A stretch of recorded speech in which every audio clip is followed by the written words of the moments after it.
Have I not reason, beldams as you are, saucy and overbold?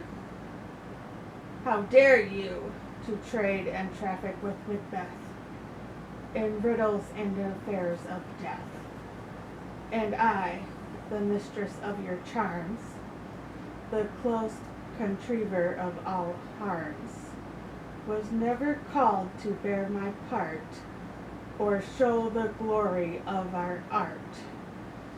And which is worse, all you have done hath been but for a wayward son, spiteful and wrathful, who, as others do, loves for his own ends, not for you.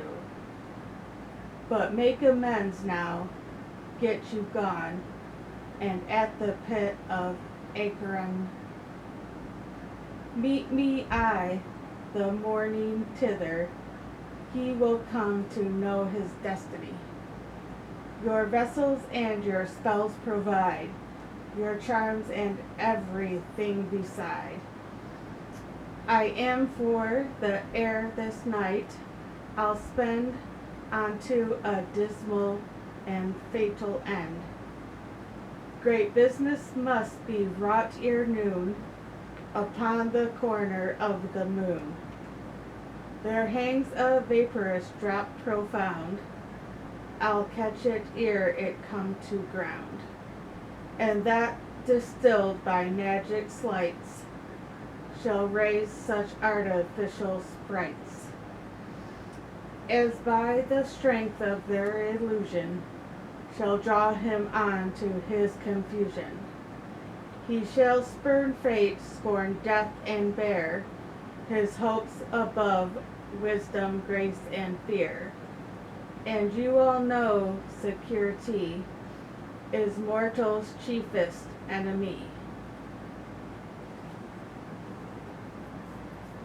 Hark, I am called, my little spirit sea sits in a foggy cloud and stays for me.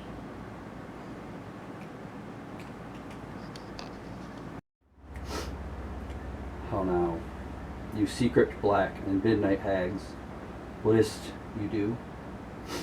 I conjure you by that which you profess. However you come to know it, answer me. Though you untie the winds and let them fight against the churches through the yesty waves, confound and swallow navigation up through bladed corn, be lodged in trees blown down. Though castles topple on their warders' heads, though palaces and pyramids do slope their heads to their foundations, though the treasure of nature's Germans tumble all together, even till destruction sicken, answer me in what I ask you.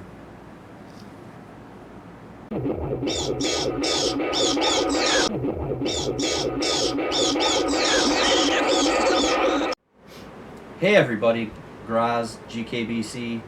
I guess today I'm Met Grozz. And we had Lady McGraws. Hope you all enjoyed that dramatic reading. Stupid cats with their food dish. We have one that has to tip it to him, and then he lets it bang down. It's a lot of fun, especially late at night. Well, anyway, I'm here to give my thoughts, such as they are, on Shakespeare's tragedy, Macbeth. I watched the movie with Michael Fassbender and the Oscar winner Marion Cotillard, I think, Cotillard, and it was fantastic. But I actually appreciate the play more, and I think that it would be fun to watch on a stage. But anyway, I'm just going to give my thoughts. It's my first ever reading of anything Shakespeare. I did some thinking, and it's not actually my first experience with Shakespeare because, like most people in the 90s, I watched Romeo and Juliet with think it was Baz Luhrmann's Romeo and Juliet with Leonardo DiCaprio and I want to say it was Claire Danes. So that was actually, but this is my first time reading anything Shakespeare. And I did it for hashtag Shaketember. Hosted by 3 people. I can still only remember the one. Kelly at Books I'm Not Reading. I will tag her and the event down below. I was going to read a bunch of questions that I found online, but I don't really think into stories quite that deep as it looked like it was going to get into. And for this, since it's a play and only like 50 pages long, I'm not going to do my normal ups and downs. I'm just going to kind of chatter a little bit and hope that it's enough for whoever watches.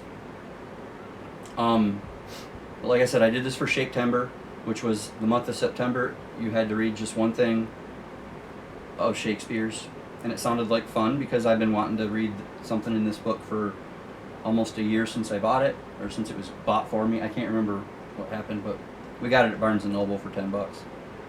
And I asked a lot of people, and most of them said Macbeth. So, and I'm happy with that because I really liked it. I'm gonna be, for a second, I'm gonna be one of those people that we see on TV that really bother me. They act like they invented something that's been around for centuries. In my opinion, this is a tragedy.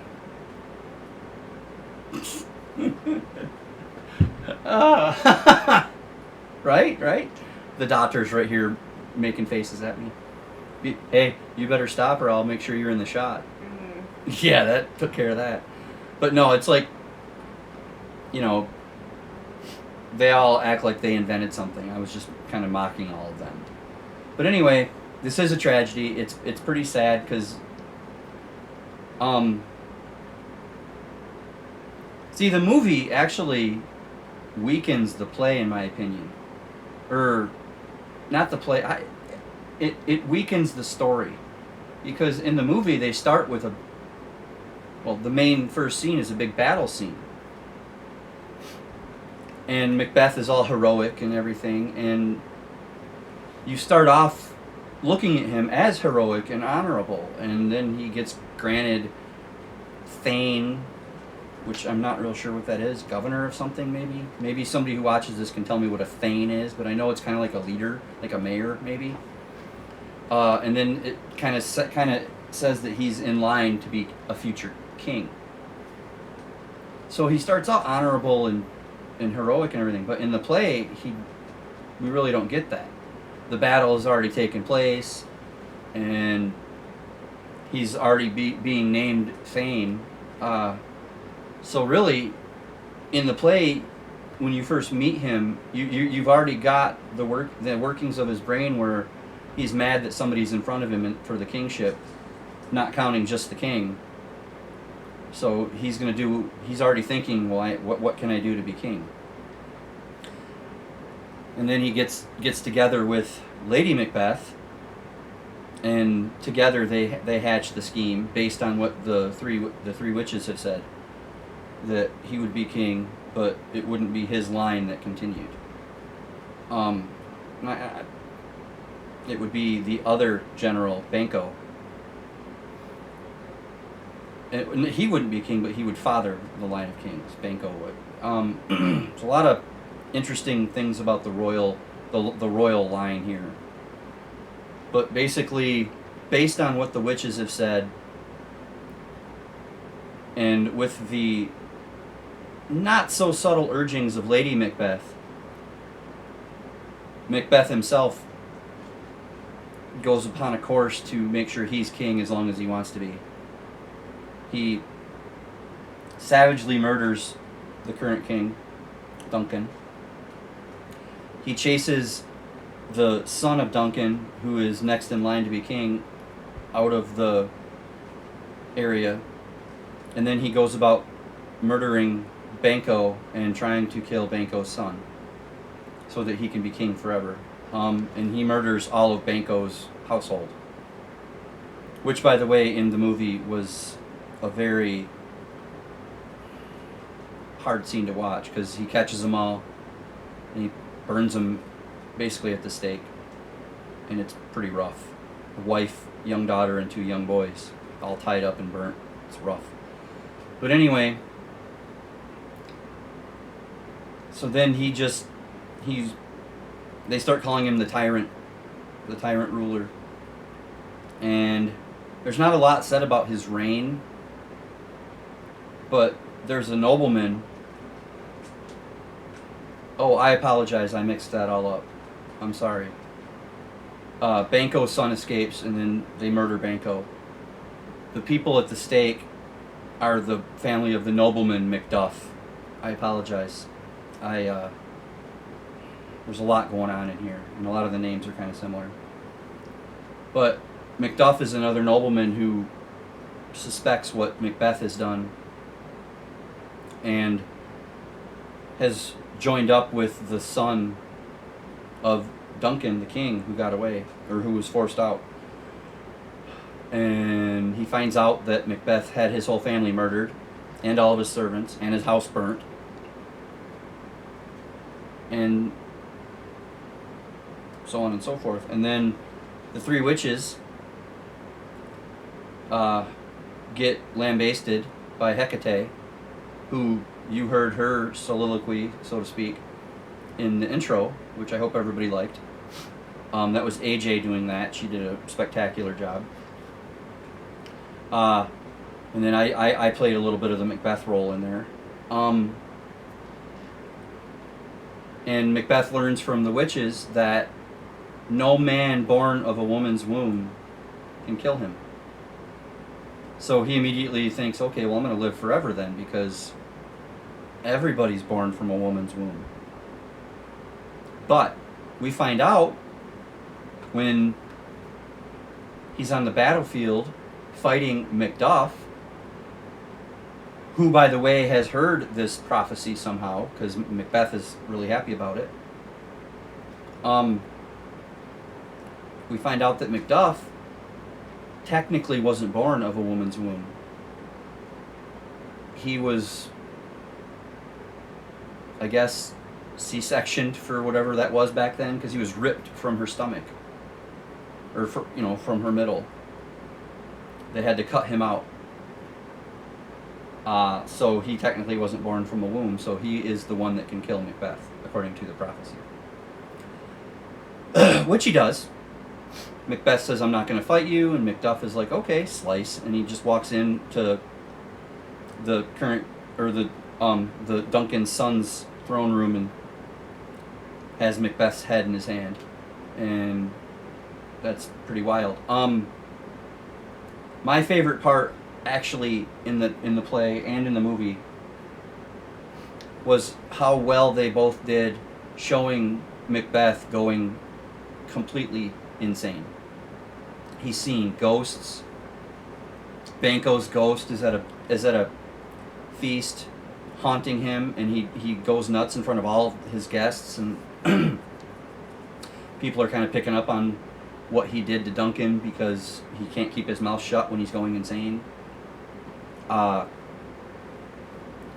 mean, the Lady MacBeth dies, and I will tell you, it was different in the movie than in the play, but that's one part of the movie that I appreciated more than the play, because Marianne Cotillard, her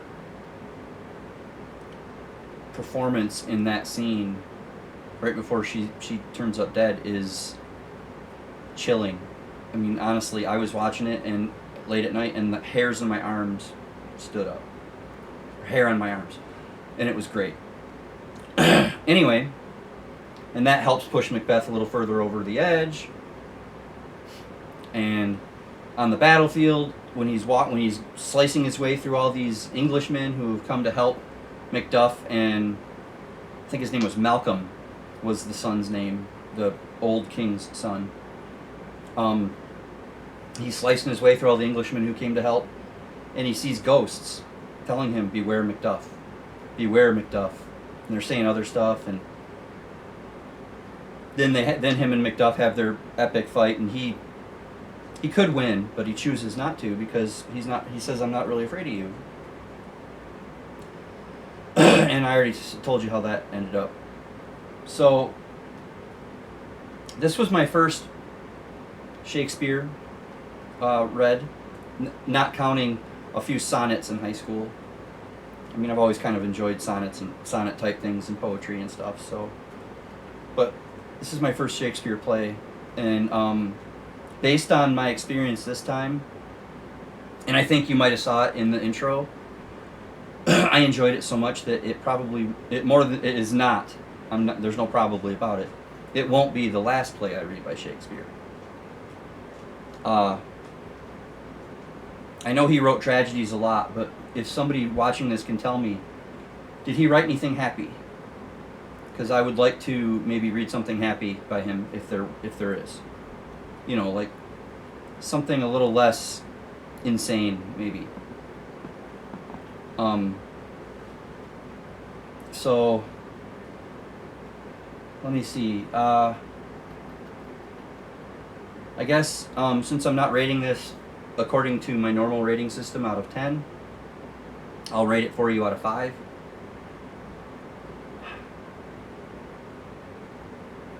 I'll give it 4 1/4, 4.25 out of 5. It was solid, rereadable, recommendable, and like I said a few minutes ago, it makes me want to go and see it acted out on a stage. Really bad. I mean, I'd even watch this in like a community theater or something. Some of them are better than big timers. I'm sorry about that, excuse me. So that's MacBeth's opinion of Macbeth. I hope I did it justice. I probably didn't. I mean, who can honestly say that they can review in a few minutes a Shakespeare play and do it justice? I mean, we're talking about something basically timeless here that is one of the greatest things ever done. And honestly, I don't even think Sir Francis Bacon could do it justice. And if you know, you know. But anyway, comment below. Let me know what you thought of Macbeth if you've read it. You know, most people have that have reached my age bracket. But yeah, let me know what you thought. Let me know how I did. Please let us know how you liked our intro. I mean, we might not get costumes and all of that, but we make our own you know, we try, and we put a lot of work into them. But anyway, that's Macbeth.